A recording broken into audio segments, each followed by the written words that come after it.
पिछले वीडियो पे आपने देखा था कि कुछ स्टूडेंट बाव को बुली कर रहे होते हैं, पर सही समय पे यांग वहाँ पे पहुँच जाता है और उसे बचा लेता है। इसके बाद सीन शिफ्ट होता है। अभी वो तीनों बच्चे और बाव प्रिंसिपल ऑफिस के रूम में थे। टीचर कहती है, तुम्हारे पेरेंट्स के यहाँ पे आने से पहले मुझे बताओ आखिर ये सब कुछ क्या चल रहा है। एक स्टूडेंट कहता है, ये सब कुछ मैंने शुरुआत नहीं की थी, ये सब कुछ डिंग ने किया था। ये सुन के डिंग उसे धक्का देते हुए कहता है, जरा देखो वो यहाँ से सामान ले रही है, मैंने कब कहा था कि वो चीजें चुरा रही है। जो बच्चा फ्लोर पे गिर गया था वो कहता है, ये सब कुछ दाहू की वजह से हो रहा है, उसने कहा कि वेयर हाउस में ट्रेजर्स रखे गए हैं। ये सुन के दाहू चिल्लाते हुए कहता है, क्या तुम क्या कह रहे हो। ये सुन के वो बच्चा रोने लगता है। तभी उसके पेरेंट्स आ जाते हैं और कहते हैं, मेरे ग्रैंडसन को किसने बुली किया। उन्हें देख के यांग कहता है, ग्रैंडमा टोंग टोंग आप आ गई। टीचर उन्हें रोकते हुए कहती है, तुम उन पेरेंट्स के बारे में कुछ भी नहीं कर सकते जिन्होंने अपने बच्चे को बिगाड़ दिया है।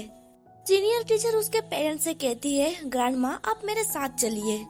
पर ग्रैंडमा कहती है, मेरे बच्चे को किसने बुली किया, ये मैटर यहाँ पे खत्म नहीं होता है।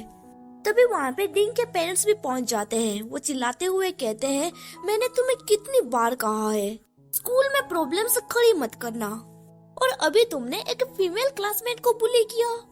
डिंग बहुत ही ज्यादा परेशान होने लगता है। वो रोते हुए कहने लगता है, मैंने ये नहीं किया।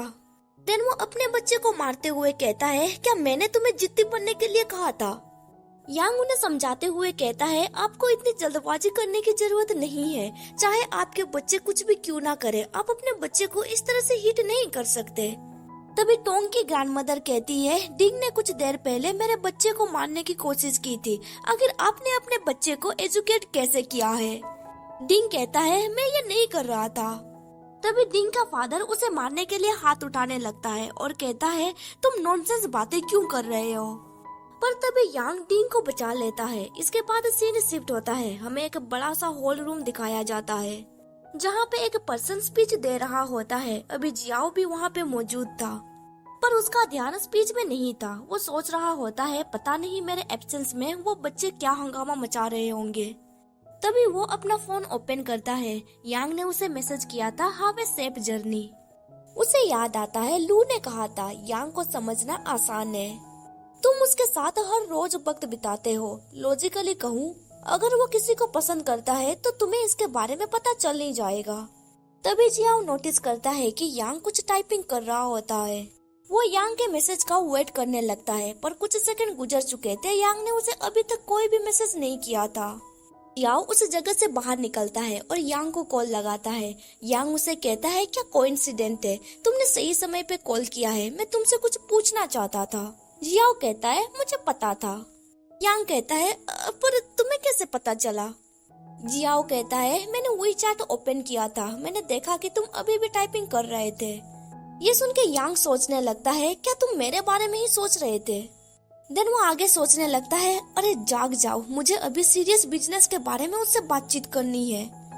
देन वो जियाओ को सब कुछ बता देता है। सब कुछ सुनने के बाद जियाओ कहता है, तुम मेरा वेट करना, अभी के लिए तुम वहाँ पे वापस चले जाओ। यांग कहता है, नहीं, तुम वहाँ पे अपना काम करो, एक्चुअली मेरे पास एक सोल्यूशन है, मैं बस तुमसे पूछना चाहता था, क्या मेरा प्लान काम करेगा। यांग उसे अपना प्लान बताने लगता है। उसका प्लान सुनने के बाद जियाओ कहता है, ये बहुत अच्छा है। यांग कहता है, बस इतना ही, पर मुझे डर है कहीं उनके पेरेंट्स को मिस्टेक ना हो जाए। जियाओ कहता है, इट्स ओके, तुम्हें डरने की जरूरत नहीं है, अगर तुम्हारे ऊपर आसमान गिरने लगेगा तो एक टॉल पर्सन तुम्हें बचाने के लिए जरूर आएगा। मैं कल वापस चला जाऊंगा, अभी मुझे मीटिंग अटेंड करना है, इसीलिए बाय। यांग गुस्से से सोचने लगता है, आखिर उसका मतलब क्या था, क्या उसे लगता है कि मैं उससे छोटा हूँ। तभी वहाँ पे सीनियर टीचर आ जाती है और कहती है, जियांग मुझे लगता है तुम्हें अब वापस जाना चाहिए, तुम जाके पहले रेस्ट कर लो। यांग कहता है, सिस्टर होंग, इसकी कोई जरूरत नहीं है, मैं ये सब कुछ हैंडल कर लूंगा, मुझे एक बार ट्राई करने दीजिए। इसके बाद सीन शिफ्ट होता है जियाओ के ऊपर। यांग से बातचीत करने के बाद वो स्माइल कर रहा होता है। जब वो पीछे पलट के देखता है, उसके सामने एक पर्सन खड़ा हुआ था। वो उस पर्सन को डैड पुकारता है। उसका फादर बोलता है, बेटे क्या तुम अपने डैड के साथ बातचीत कर रहे थे। इसके बाद हमें एक बड़ा सा बिल्डिंग दिखाया जाता है। अभी यहाँ पे जियाओ मीटिंग कर रहा होता है। मीटिंग खत्म होने के बाद वो अपने डैड के साथ वहाँ से बाहर निकलता है। उसका डैड कहता है मैं इस सिटी गवर्नमेंट पे कुछ काम से आया था। देन मुझे जिन से खबर सुनने को मिली कि तुम मीटिंग के बीच में ही कहीं चले गए थे। ये मीटिंग विलेज और प्राइमरी स्कूल के मर्जर के बारे में था। उसका डैड आगे कहता है तुम तो अंकल जिन को जानते ही हो, पर तुम इस मीटिंग में क्या कर रहे थे। जियाओ कहता है आप और अंकल जिन हाल ही में काफी कांटेक्ट में रह रहे हैं। उसका डैड कहता है प्राइमरी स्कूल में ईयर बाय ईयर बच्चों की संख्या घटती जा रही है, आखिर के विलेज स्कूल कब तक टिक पाएगी। ये सुन के जियाओ कहता है आप बस उस दिन तक डटे रहे जब तक कि आप और डट नहीं सकते। ये सुन के उसका डैड गुस्से से कहता है तुम सच में एक बस्टर्ड हो। तभी वहाँ पे जियाओ की मॉम आ जाती है और कहती है ओल जुंटो, आखिर तुम मेरे बड़े बेटे को ये क्यों कह रहे हो, हम घर जाके डिनर करने के बारे में एग्री हुए थे ना। इसके बाद सीन शिफ्ट होता है। हमें दिखाया जाता है कि अभी वो तीनों घर पे खाना खा रहे होते हैं। खाने के दौरान जियाओ बार बार अपना फोन चेक कर रहा होता है, इसीलिए उसके डैड कहते हैं मुझे लगता है तुम किसी को डेट कर रहे हो। क्या तुम उस बच्चे को डेट कर रहे हो जिसका नाम जियांग यांग है। जियाओ कहता है वो मेरा इंटर्न है, इसीलिए मुझे उसकी जिम्मेदारी दी गई है। यांग ने उसे कोई भी मैसेज नहीं किया था, इसीलिए वो थोड़ा परेशान लग रहा था। इसके बाद हमें उसका अपार्टमेंट दिखाया जाता है। बाहर बहुत स्नोफॉल हो रही थी। इसके बाद सीन शिफ्ट होता है। हमें क्लासरूम दिखाया जाता है। जियाओ सारे बच्चों से कहता है तुम लोगों को पता ही होगा आज इंग्लिश क्लास में लेक्चर क्यों नहीं हो रहा। ये सब कुछ हमारे क्लास में हुए एक इंसिडेंट की वजह से हो रहा है। बाओ हमारे क्लास में पढ़ती है और कुछ स्टूडेंट ने ये मिसअंडरस्टूड कर लिया कि वो कुछ चुरा रही थी। टीचर को भरोसा है कि बाओ और बाकी के बच्चे बुरे नहीं हैं। देन वो आगे कहता है पर ये मिसअंडरस्टूड क्यों हुई और चीजें इस तरह से कैसे बदल गई। अभी मुझे एक छोटा सा एक्सपेरिमेंट करने के लिए तुम लोगों की मदद की जरूरत है। देन वो डिंग को एक कार्ड देते हुए कहता है इस कार्ड के ऊपर एक छोटा सा स्टोरी लिखा हुआ है, प्लीज इसे ध्यान से पढ़ो। उस कार्ड में लिखे हुए स्टोरी को पढ़ने के बाद डिंग कहता है टीचर मैंने ये पढ़ लिया। देन यांग कहता है ठीक है, तुमने जो कुछ भी पढ़ा इस स्टोरी के बारे में तुम्हारे पीछे बैठे हुए स्टूडेंट को डिस्क्राइब करो। तुम्हें ये धीरे से कहना होगा ताकि दूसरे बच्चे इसे ना सुन सके। देन डिंग इस स्टोरी के बारे में उसके पीछे बैठे हुए स्टूडेंट को एक्सप्लेन करने लगता है। इसके बाद यांग कहता है इस स्टोरी को कंटिन्यू तुम दूसरे पर्सन को डिस्क्राइब करते रहो। जब सारे पर्सन को स्टोरी के बारे में पता चल जाता है तब यांग फर्स्ट स्टूडेंट और लास्ट स्टूडेंट को बुलाता है और उन्हें स्टोरी बताने के बारे में कहता है। जब वो दोनों अपनी अपनी स्टोरी बताने लगते हैं तब पूरा क्लास हैरान में पड़ जाता है। यांग सारे बच्चों से पूछता है क्या ये दोनों स्टोरी एग्जैक्टली सेम है। वहाँ पे मौजूद बच्चे शोर शराबा करने लगते हैं, नहीं ये कम्प्लीटली अलग स्टोरी है। पर क्या ये सेम स्टोरी के बारे में कह रहे हैं। इसके बाद हमें दिखाया जाता है जिन दो बच्चों ने बाओ को बुली किया था वो बाओ से इसके लिए माफी मांगते हैं। ये सुन के बाओ खड़ी हो जाती है और कहती है मैं शू जी बाओ हूँ और मैंने कोई भी चोरी नहीं की है।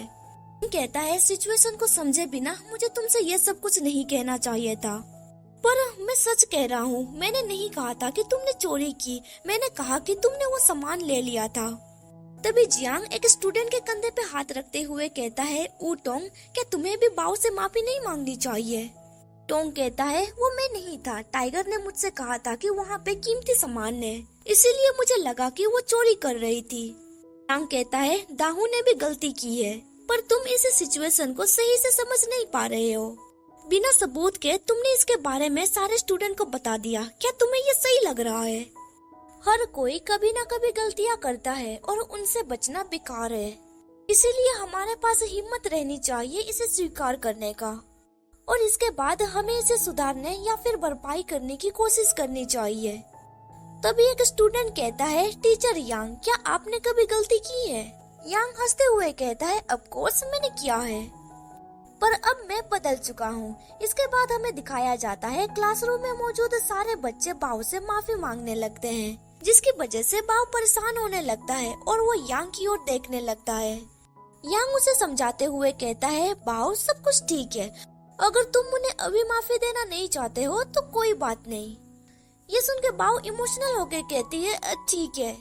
ये सब कुछ बाहर से प्रिंसिपल और सीनियर टीचर देख रहे होते हैं। सीनियर टीचर कहती है मुझे लगा था यांग इन सब चीजों में अच्छा नहीं होगा। प्रिंसिपल हंसते हुए कहता है तुम्हें उसे अंडर एस्टिमेट नहीं करना चाहिए था, एक छोटी जिंजर भी बहुत स्पाइसी होती है। तभी वहाँ पे पावर कट हो जाता है। प्रिंसिपल कहता है क्या ये हैवी स्नोफॉल की वजह से हो रहा है। इसके बाद हमें बताया जाता है पूरे विलेज की पावर कट हो गई थी, इसीलिए आज स्कूल जल्दी छुट्टी हो जाता है। प्रिंसिपल यांग से कहता है हैवी स्नोफॉल होने की वजह से पावर कट हो चुकी है। यांग पूछता है इसे रिकवर होने में कितना समय लगेगा। प्रिंसिपल कहता है ये कहना मुश्किल है। इसके बाद सीन शिफ्ट होता है। हमें जियाओ का घर दिखाया जाता है। अभी उसका फादर किसी के साथ बातचीत कर रहा होता है। जियाओ का फादर हैरान होके कहता है क्या फैक्ट्री में पावर कट हो गई है। शियाओ पूछता है कौन सी फैक्ट्री में। उसका फादर कहता है जो फैक्ट्री विलेज में है। इसके बाद हमें दिखाया जाता है वो किसी को कॉल लगा रहा होता है पर उसका कॉल नहीं लगता है। वो जल्दी से अपना जैकेट पहन के अपने घर से निकलने लगता है। उसकी मॉम पूछती है तुम इतनी रात को कहाँ जा रहे हो। जियाओ कहता है मैं वापस अपने विलेज जा रहा हूँ। यहाँ पे ये चैप्टर खत्म हो जाता है। वीडियो पसंद आया तो लाइक कर दीजिए और आगे का स्टोरी जानने के लिए मेरे चैनल को सब्सक्राइब कर दीजिए और साथ ही बेल नोटिफिकेशन ऑन कर दीजिए ताकि आपको मेरा हर वीडियो का नोटिफिकेशन मिल सके। Thank you for watching my videos.